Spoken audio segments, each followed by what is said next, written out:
婚6年了，我们牢记客家婚礼送来的祝福。如今我们已经有3个小宝贝，谢谢你，我心爱的宝贝。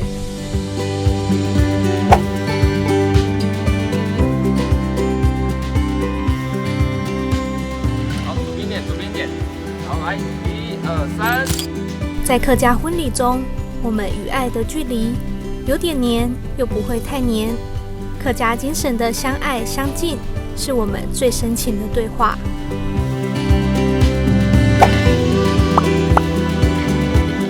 亲爱的朋友，2020年客家剧团婚礼11月15号将在高雄市新客家文化园区举行。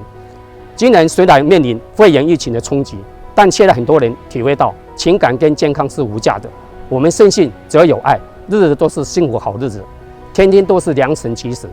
2020年客庄12大节庆，高雄客家剧团婚礼以防疫安全为前提，规划出非常棒的婚礼场景。高雄市政府客家事务委员会诚挚邀请你报名参加，珍惜拥有，爱要及时，让我们一起共同见证幸福与感动。